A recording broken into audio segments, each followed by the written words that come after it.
Okay, so this is the situation. You have a sequence, you have an 8-bar, 4-bar loop that you really like. In my example, I have an 8-bar loop where I added like as much information as I could.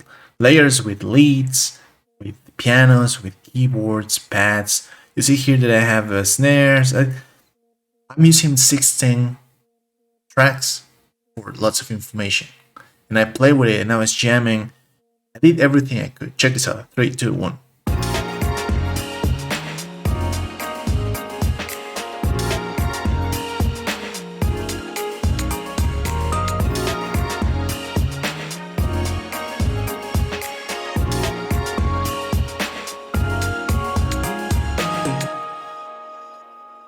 8 bars. That was 8 bars. It's a bit messy because I know it's not. This is not the song. It's just me messing with a loop. You're gonna have your own loop, right?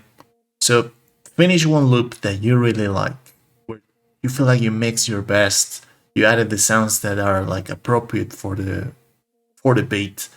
Finish that side of things. Imagine, how things could change later on.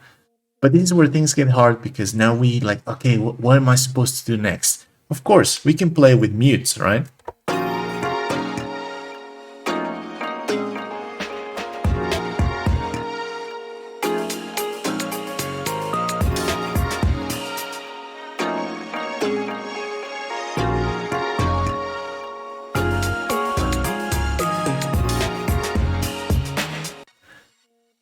But that won't change the fact that we're still doing the same thing. Like the melody is not changing much.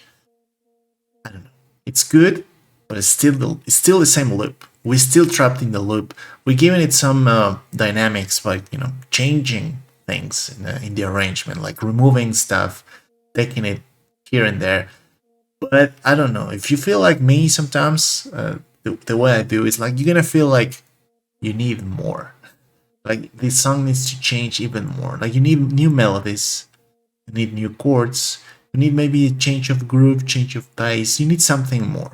So get to this point. This is where everything starts, okay? Next step number 2. You're gonna copy sequence. You're gonna copy sequence.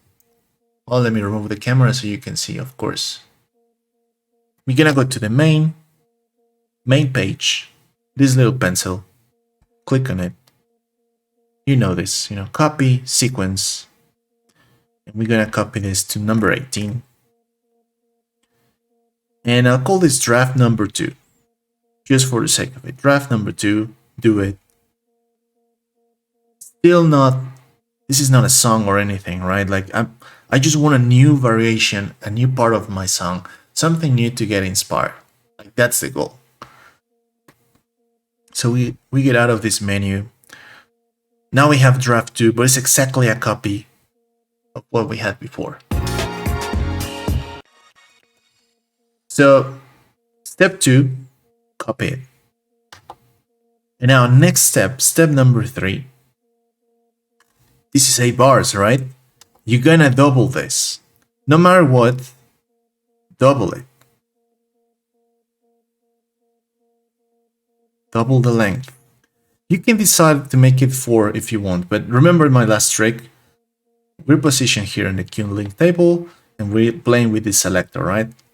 You could select the first 4 bars only and make this trick work, but yeah, for just for the sake of keeping things organized, we're gonna select the entire clip, the entire sequence, 8 bars. We go to this pencil thingy and we double length. Boom. Now we have 16 bars, right? 16 bars. So oops, now we have more information. Next step. You're gonna use my selector trick from my last video. And now you're just gonna focus on the first 8 bars. Select these ones only. Okay? You're gonna work on this area only. That's the first thing you have to notice here. We select these first 8 bars because we're not gonna touch these ones, okay? Select them. And now, the next thing you're gonna do You're gonna go to track mute, and you're gonna mute everything. Everything. Mute everything. You have nothing playing, right? Nothing is active. Next step. Go to the metronome. Shift, play start. You can activate the metronome. Boom. The metronome is active now. You now go to maybe the instrument that you feel is the most important one in your song. For example, for me, I think this piano jazz is the most important instrument. It's the one that kind of motivates me to create more, that pushes me. It's the one that I really need in my song, always. And for you, it can be different, right? You can have maybe drums as your most important instrument. If you have one of these tracks with only drums, maybe that's what you want to do. You need a new drum pattern, but you need to select here the instrument that inspires you the most, okay? So I'm gonna hold main, go to piano jazz, and see it here in my grid screen, right? This is the thing. Press erase, and erase everything on that particular instrument, but up until bar 9. Delete everything up to 9, like everything there, and leave that space on the right side. This is what's gonna happen. You're gonna play a new pattern, this very important instrument, like this inspiration drive type of instrument. This is the drive of the song, For me, my jazz piano. And I'm gonna play stuff with the metronome on, but I'm gonna pay attention to what I'm seeing here. Because this is a reference, I know I cannot hear it. I don't want to hear it, actually. If I hear it, it's not good. I'll tell you later, but you just want to see this as a reference of what you can do, of how you were playing your chops before. For example, I know I was playing a lot of chops with full velocity, and I was trying to do like delayed type of notes, okay? So I know what I did here just by seeing what type of performance, and I'm gonna try to do the same here, full level, and just come up with a new pattern,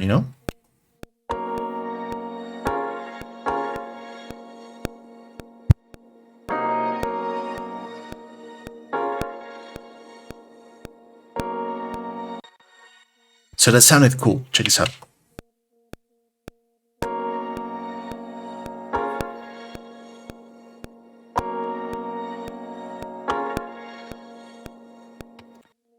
Okay, so I've been playing with it a little bit, and I've been trying to organize my chops, and I have a new idea, right? Check this out.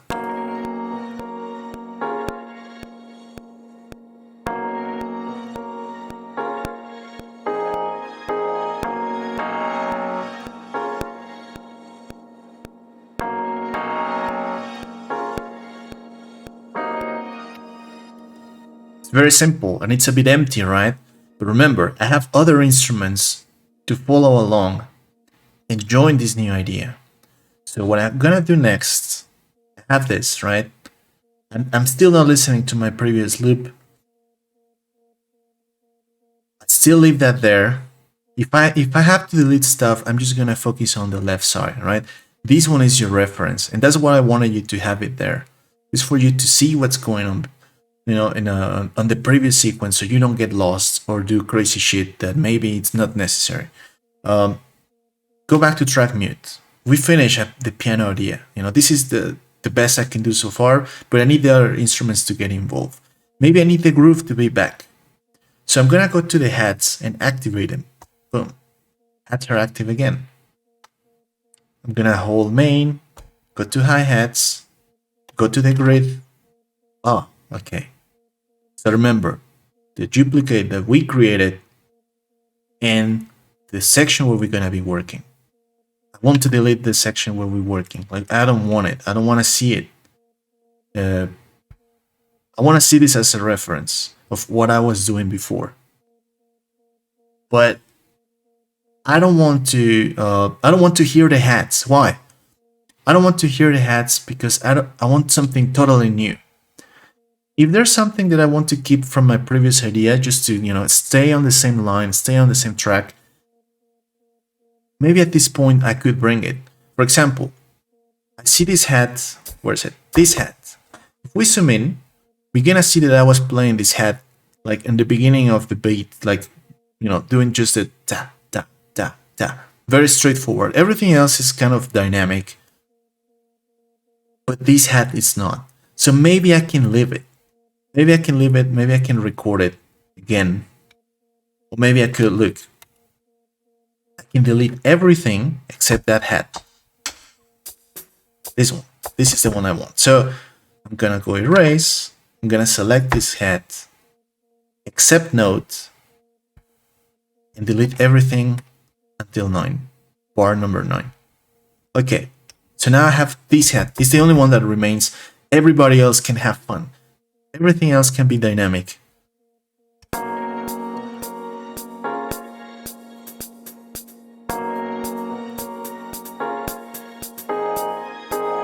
Also remember, we already have a swing set for this song. If you haven't watched or if you don't know much about MPC Swing, I made a video about how to find your swing. But for me, swing on this song is 57, and I don't want to change that. So I'm gonna listen to my note repeat and see if I can find new patterns with the hats.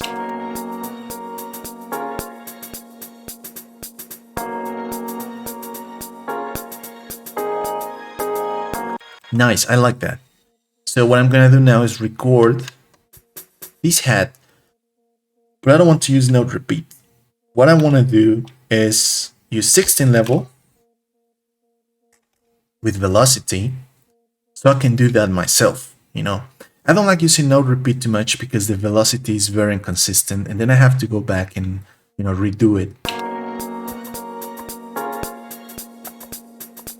I'm not sure if I'm following the swing.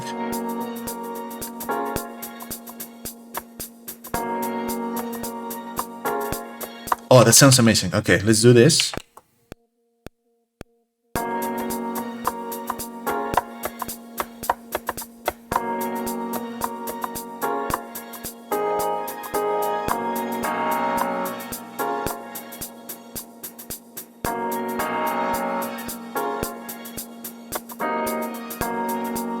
Oh, that was good. Okay, now I just added a new hat. And if you notice, my main reference was always the right side, the grayed outside of my pattern, just to see what hats I haven't used. For example, I still know, if we compare these two, I know I can still use this one sometimes, and this one somehow frequently. Yeah, be kind of frequent with this one and this one for one specific bar in my loop. It's all about comparing visuals. And guys, remember, like, the reason many MPC users complain about MPCs in general is because they cannot make full songs. And what's the difference with the DAW? Well, with the DAW, you can see the entire song. You can see all the clips all together, all the audio clips, the MIDI clips. You can see the song. And I think that's what most people want.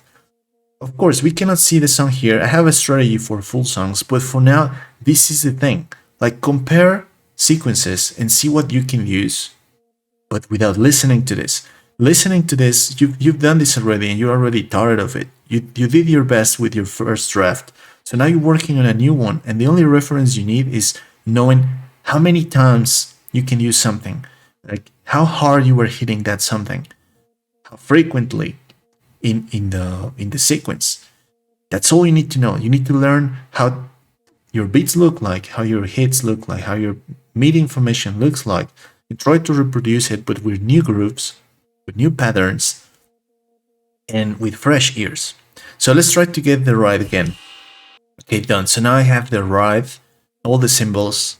Maybe we can try to add this one. That seems to be occasional on the last bar of the... Yeah, it's the last bar of the 4-bar loop. But remember, we have 8 bars. So, okay, let's add it.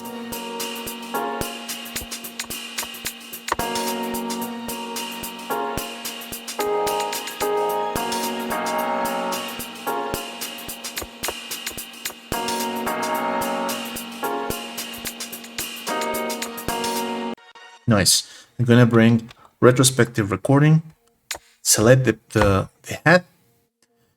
I'm gonna go to step sequencer and see if I can make it more dynamic. I was hitting too hard. So dynamics are cool. The ones that seem to be not as loud as others, or were intended to be soft touches, well, I'm just trying to increase the dynamic range manually. And I'm also gonna go quantize and quantize strength 75, my settings, you know? And now we got it, it's there. Of course, these are too many heads, don't worry, too many heads. But maybe I mute them for now, especially the write. And see later, you know, it's easier to remove stuff later, but at least do your best to get musical ideas down.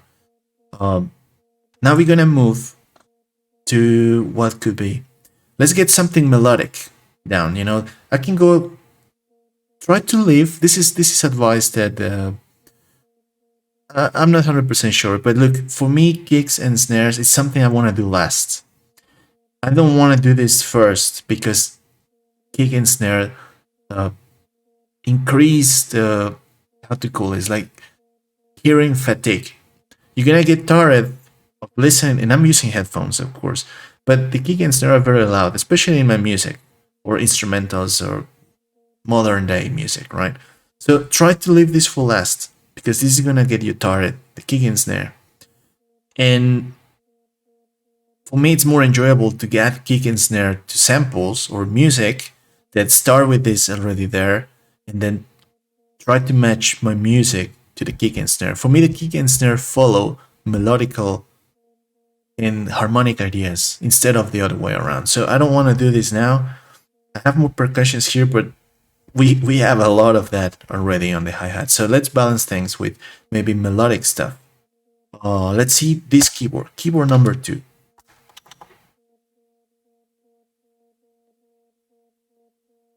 I don't want to hear what it was before, so I'm gonna remove everything before 9. Boom. I still have this as a reference.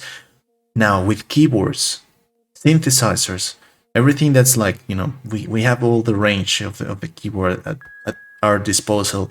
I don't want to go way too far from the intended harmonic range, you know, frequency range. So I'm gonna find the notes I was playing before.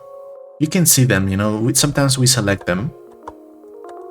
I want to find the right octave. I don't want to play high pitched stuff here because that's not how I mix, and I don't want to go way too far, you know, from the purpose of the keyboard, which seems to be just playing notes. I was playing notes, you see. Sustain notes that seem to connect with each other. That's what I'm supposed to play with this keyboard. So I'm not gonna play chords. I'm not gonna play arpeggio. Maybe this could work, you know, arpeggiated notes. But I'm not gonna go beyond this octave. I'm not gonna do that.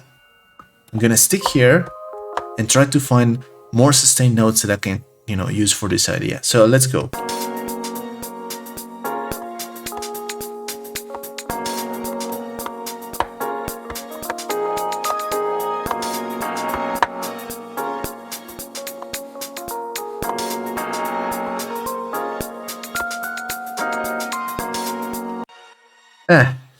The good thing about this song is that I know it's in B flat minor.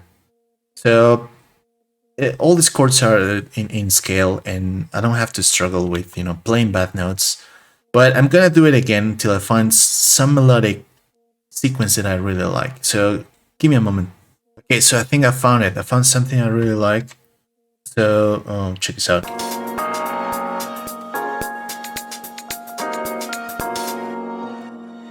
The whole thing.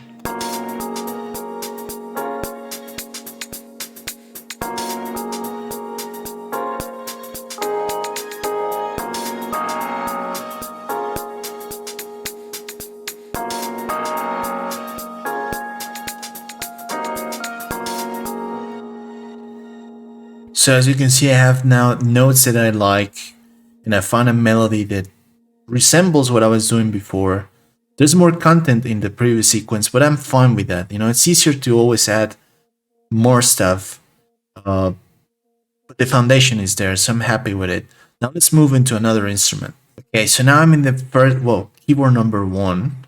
This one is supposed to be of a, lower. I'm supposed to work here on a lower octave. As you can see, I already deleted the duplicate. And I can see the notes I was playing, the range. I don't have to go this high because I didn't do it before and I don't want to. So remember, those are your references. What you did before, how it looks like, and the limitation of range. I mean, you can go crazy if you want, but in my experience, that sometimes that brings new problems like mixing, because you're gonna need to control, the keyboard, the piano, whatever it is. You need to control those frequencies and make them balanced. I don't want to go too crazy right now. I'm not gonna take those risks. I'm just gonna try to use the same frequency range for this new sequence and follow the group that the swing didn't change, but it's a new group and it's a new chord progression in a way.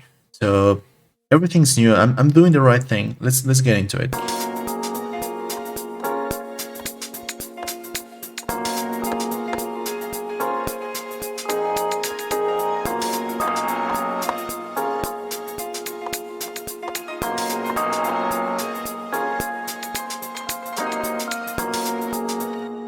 Something like that. I'm gonna try several times till I get something right. Okay, done. So I got it. Check the idea.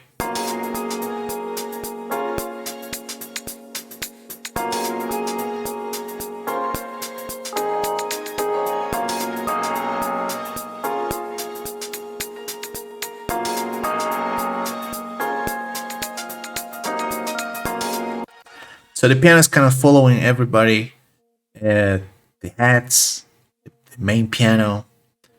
Remember, this is a crazy song. I have too many instruments, but this is the way I like it, I just have fun. The more I add stuff. Now there's space for, obviously I have all these instruments that I still have to like redo, but that's the principle of things. That's the principle of things.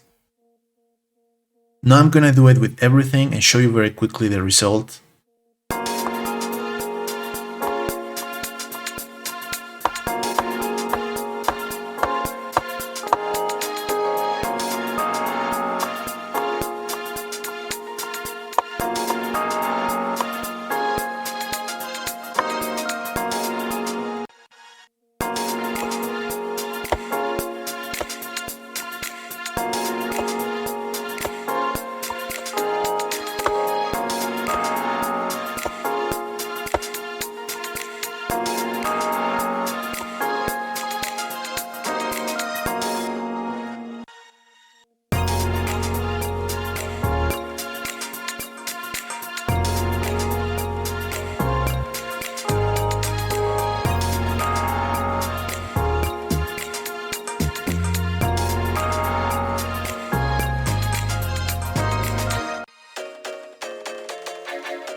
Okay, I'm almost there. So I just got to the final. No, that's not the final part. I still have the lead. But check this out. The drums, the drums. Kick and snare. So let's figure this out.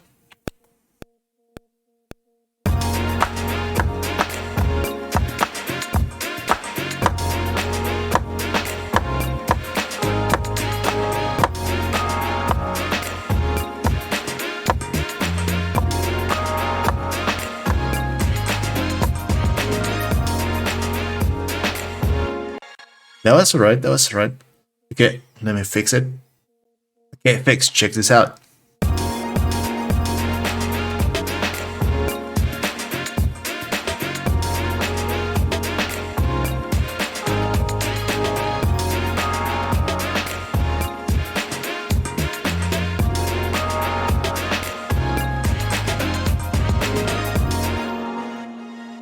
Okay, and my personal favorite to finish sequences is the lead.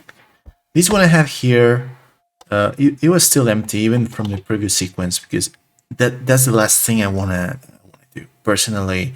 All the heavy melodic stuff is last. I also like playing guitar a lot on my beats, but for this example, I have this lead ready. So check this out. Now we can have fun. I'm not gonna write it. I'm just gonna improvise. Check this out.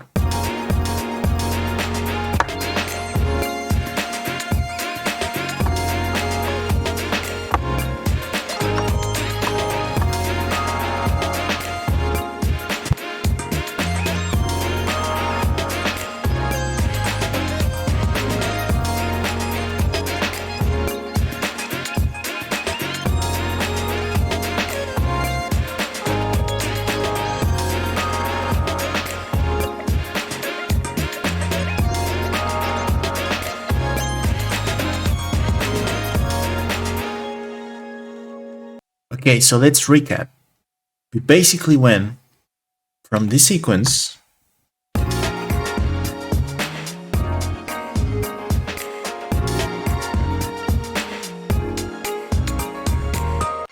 to this one.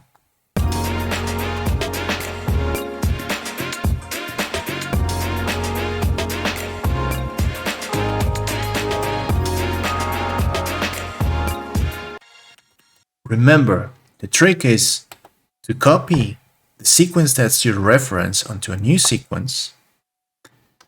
And as soon as you get the new copy, duplicate the information with this button, double length. Then go to grid and select the first half. It's gonna look like this. So you select the first half and you just work on this. Work on this side. But at the same time, look at this. Look what you did before, how much, how many times, what notes, what octaves, what samples you used. Don't listen to it. Don't try to not go back here at all.